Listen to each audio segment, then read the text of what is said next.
February 2026, something unusual happened. A brand new number station appeared on shortwave radio. It was broadcasting in Farsi, the language spoken in Iran. Shortwave listeners across Europe began hearing it on 7910 kHz, twice a day at 2 a.m. and 6 p.m. UTC. At first, many listeners thought it was just another strange signal on the airwaves. Shortwave is full of static, distant voices and signals nobody can identify, but this one stood out.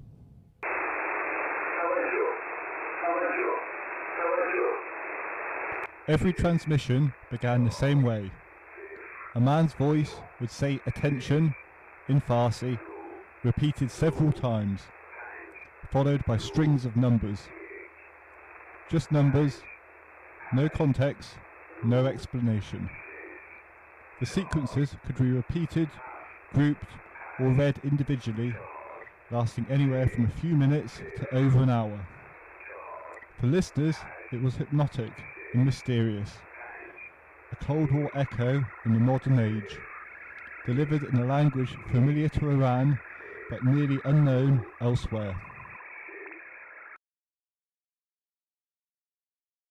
Number stations aren't new. They date back to the Cold War, when intelligence agencies needed a way to communicate securely with spies abroad. The genius of number stations is simplicity. Anyone can listen, but without a code book, the numbers are meaningless. Historically, agencies like the CIA, MI6, and Soviet intelligence all operated stations like this. Some even used computer automation, making sure messages were broadcast exactly on schedule.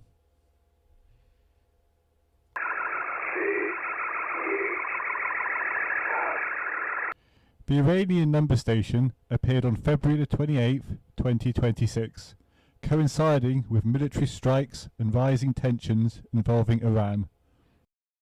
Around the same time, internet access inside Iran was restricted, and social media went dark. Suddenly, an old-school method of communication had returned at a moment when modern channels might be unreliable. For shortwave enthusiasts, it was a tantalizing puzzle. Was Iran sending coded messages to agents abroad, or was someone else broadcasting into Iran? A few days after the number station went on air, listeners noticed something unusual. The 7910 kHz signal was being jammed. The interference wasn't random static, it was deliberate, a bubbling, boiling noise known from previous Iranian jamming of foreign broadcasts.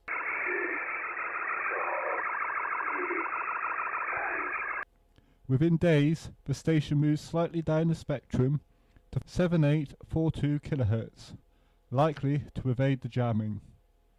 This raised a mystery. If Iran is jamming the station, could they really be the ones broadcasting it? Listeners and experts are divided. Some suggest it's Iranian, sending instructions to agents abroad. Others think it could be Western intelligence, trying to reach inside Iran. Without a code book or one-time pad used to decode the numbers, the transmissions are impossible to interpret. And that's exactly the point. Only someone with the key can understand the message. One curious observation: during a transmission, a faint Windows notification sound could be heard in the background. This echoes past stations that automated their transmissions using computers. This number station appears to be fully scheduled, possibly using pre-recorded audio, showing that this isn't an amateur operation.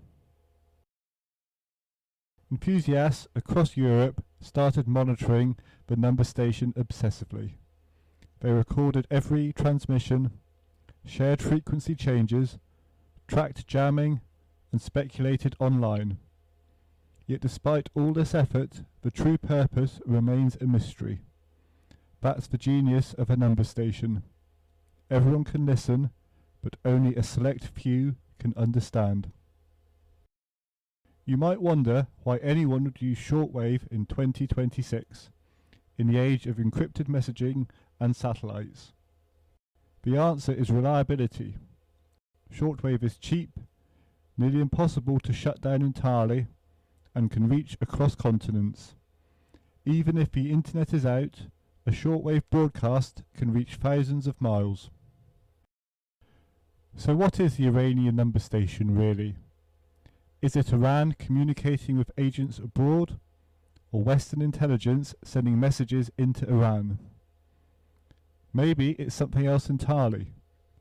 We may never know.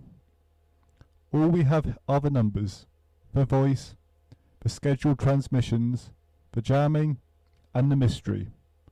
And that's the beauty of a number station. Anyone can hear it, but only one person knows the truth.